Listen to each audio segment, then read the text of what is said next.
Masih ada waktu sampai tanggal 20 Oktober, sekitar 1 bulan lagi. Coba dipikirkan lagi, para menteri-menteri dikumpulkan di satu rapat kabinet misalkan gitu ya, untuk merumuskan satu narasi pembelaan kepada Kaisang yang menggunakan jet pribadi. Kalau perlu undang pakar-pakar komunikasi gitu ya, para pimpinan lembaga survei kumpulkan.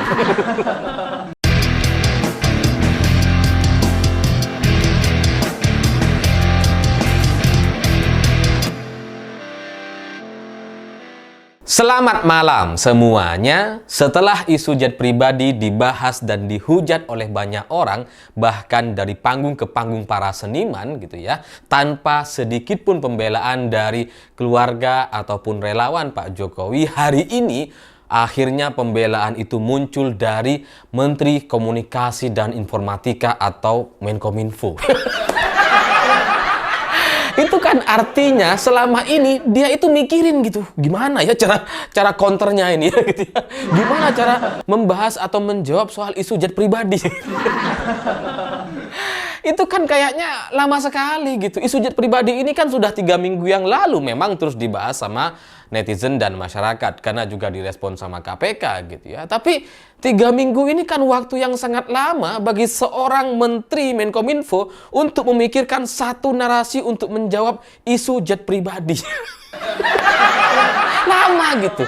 Tapi ya masih mendingan lah gitu ya. Mungkin karena dia menteri gitu ya, sedikit lebih cerdas lah dibandingkan Kaisang gitu ya, yang cuma ketua PSI. Karena sampai sekarang Kaisang yang make jet pribadi itu, yang menjadi suami dari Mbak Erina, itu sampai sekarang masih belum bisa memberikan jawaban apa-apa kepada wartawan. Jadi ketika ditanya sama wartawan, dia masih kabur-kaburan gitu ya, senyum terus kabur. Gak mau ngasih jawaban. Jadi ya Menkominfo ini sudah lumayan lah. lumayan memberikan pembelaan di tengah-tengah isu yang sampai sekarang itu tidak ada yang membela, karena semua orang menghujat soal isu jet pribadi. Dan kalau kita ngelihat dari isi pembelaan yang disampaikan oleh Menkominfo terkait penggunaan jet pribadi yang digunakan oleh Kaisang dan Erina dari Jakarta ke Amerika gitu ya, ini alasan atau pembelaannya itu benar-benar bodoh. Ya lucu gitu ya, terus kemudian salah-salah gitu. Kalaupun dia benar alasannya tetap salah gitu. Benar tapi salah. Apalagi salah, tetap salah. Jadi alasan yang disampaikan sama Menkominfo gitu ya, itu karena penggunaan jet pribadi ini karena Mbak Erina ini sedang hamil 8 bulan katanya. Jadi karena sedang hamil 8 bulan, ya nggak bisa naik pesawat umum, pesawat komersil, makanya kemudian harus naik jet pribadi. Mana boleh katanya. Kalau lagi hamil kan biasanya nggak boleh naik pesawat. Ini nih baru ini gitu ya, menteri-menteri yang paling cerdas. Kecerdasannya sampai bisa melewati kecerdasan para kodok-kodok ini. Menkominfo. Ya karena kalau dia bilang bahwa ada aturan larangan naik pesawat bagi ibu hamil 8 bulan, sebenarnya itu nggak tepat gitu, karena yang dilarang untuk naik pesawat itu adalah ibu-ibu hamil yang hampir atau menjelang lahiran, di mana usia kehamilannya itu sudah di atas 35 minggu atau sudah jelang 9 bulan atau sudah 9 bulan dan kemudian jelang lahiran gitu. Karena kalau 8 bulan itu kan masih 32 minggu gitu, masih boleh sebenarnya. Dan kalau kita ngelihat dari waktu normal orang melahirkan di berbagai macam negara di dunia ini, itu kan kisaran di minggu ke-38 sampai ke-42 gitu. Jadi ya memang larangan dari pihak penerbangan untuk ibu hamil yang sudah di atas 35 tahun itu ditujukan kepada mereka supaya untuk menghindari ibu-ibu hamil ini lahiran atau mengalami kontraksi ketika mereka sedang di atas pesawat gitu, atau sedang membutuhkan pertolongan cepat gitu, maka kemudian mereka dilarang untuk bepergian gitu. Itu aturannya tuh diatur sedemikian rupa. Tapi kalau masih 8 bulan itu masih bisa, karena 8 bulan itu kan baru 32 minggu gitu, masih bisa untuk naik pesawat. Dan kalau kita ngelihat dari jadwal atau berita-berita sebelumnya terkait syukuran Mbak Erina terkait kandungan atau kehamilannya gitu ya, itu memang sebenarnya masih bahkan belum sampai 8 bulan di bulan Agustus lalu gitu. Ini kan sudah September, ini kan naik pesawatnya kan Agustus kan kemarin gitu ya.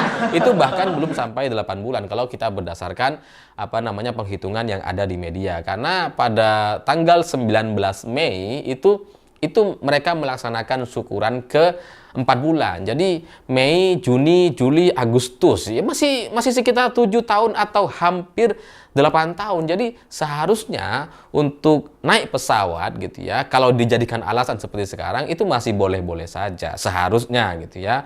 Dan kalaupun misalkan ada aturan yang melarang ibu-ibu hamil naik pesawat gitu ya, karena ini penerbangan yang jauh dan sebagainya, melelahkan dan seterusnya gitu ya, maka dilarang untuk naik pesawat. Secara aturan itu sudah tidak dibolehkan, tapi kemudian Kaisang dan Erina tetap naik jet pribadi ke Amerika.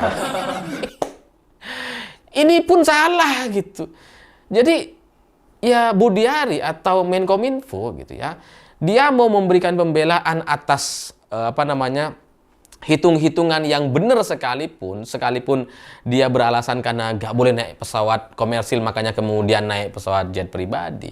Tetap aja kalau itu dilakukan ya dia salah, karena dia tidak mempertimbangkan keselamatan bayi yang dikandung oleh Mbak Erina gitu.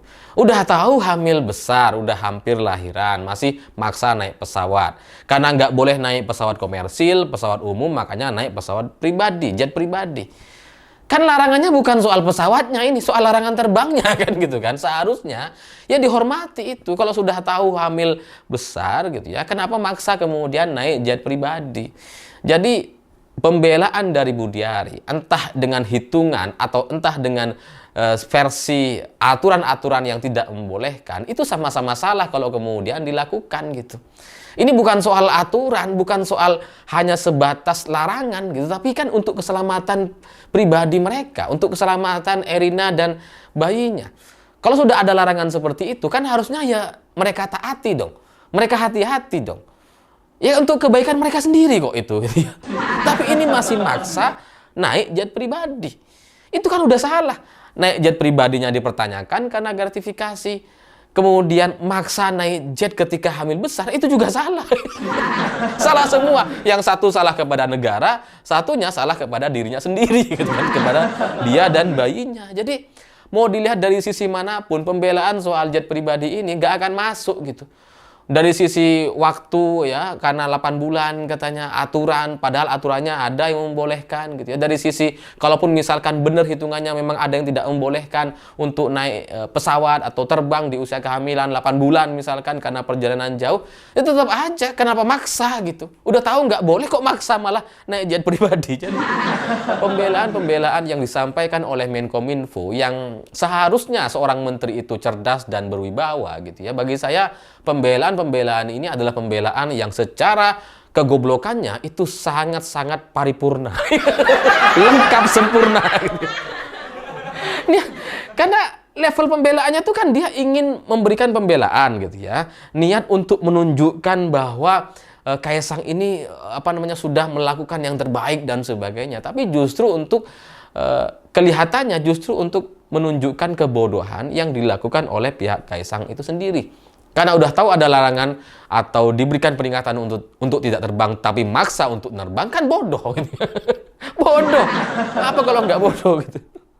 Dan selain itu ya menunjukkan sisi-sisi kearoganannya gitu ya, yang sok berkuasa gitu ya, dan kemudian merasa dia bisa menabrak banyak aturan gitu ya. Pokoknya aturan itu aturable lah gitu ya. Pokoknya terserah gua kan. Jadi pembelaan dari Budiari bagi saya menunjukkan kebodohan yang sangat-sangat sempurna. Tidak ada kesempurnaan di dunia ini kecuali kebodohan dari Menkominfo Indonesia gitu kan. Mau dilihat dari sisi manapun salah gitu. Dari sisi hitungan bulannya ya salah gitu ya. 8 bulan itu masih boleh naik pesawat. Dan kalaupun memang ada aturan yang tidak membolehkan untuk naik pesawat, tapi dia tetap maksa naik pesawat, ya dia salah gitu. Jadi coba cari lagi gitu ya. Ini masih 3 minggu. Mungkin kalau bulan depan ini bisa mendapatkan narasi-narasi yang lebih baik untuk memberikan pembelaan kepada Kaisang. Ya karena setelah 20 Oktober ini kayaknya masih akan terus ditanyakan kepada KPK gitu. Jadi masih ada waktu sampai tanggal 20 Oktober sekitar 1 bulan lagi. Coba dipikirkan lagi, para menteri-menteri dikumpulkan di satu rapat kabinet misalkan gitu ya, untuk merumuskan satu narasi pembelaan kepada Kaisang yang menggunakan jet pribadi. Kalau perlu undang pakar-pakar komunikasi gitu ya, para pimpinan lembaga survei, kumpulkan. Ada Hasanasbi di sana, ya kumpulkan semua gitu kan, untuk memberikan satu pembelaan terkait isu jet pribadi. Karena nampaknya kemarahan orang yang kemudian hari ini tergambar dari banyak sekali lakon atau aksi-aksi dan drama-drama acting di berbagai platform dan panggung-panggung gitu ya, itu menunjukkan kemarahan yang sangat-sangat luar biasa. Jadi mereka ini tidak ada yang menggerakkan, mereka ini tidak ada yang memberikan instruksi, tapi kemarahan itu bisa sama gitu ya, rasanya tuh bisa sama, dan kemudian ini menunjukkan kemarahan yang benar-benar sangat-sangat dirasakan oleh banyak orang. Sehingga ini akan lama gitu ya, nampaknya akan lama, masih ada waktu bagi para menteri untuk memberikan klarifikasi dan pembelaan. Terlebih kepada Kaisang yang sampai sekarang masih diam gitu ya, segeralah muncul dan memberikan pernyataan. Karena sebelum ada pernyataan dari Kaisang, maka isu-isu soal jet pribadi ini masih akan terus ditanyakan. Tapi kalau kemudian nanti pembelaan atau jawaban klarifikasi dari pihak Kaisang masih juga lucu atau sebodoh dari pernyataan Menkominfo ini, maka ya jangan heran kalau nantinya isu-isu ini akan terus bergulir dan kemudian menjadi pembicaraan yang jauh-jauh lebih lama lagi, dan dihujatnya itu juga jauh-jauh lebih lama lagi. Saya pikir itu. Terima kasih sudah menonton. Begitulah kura-kura.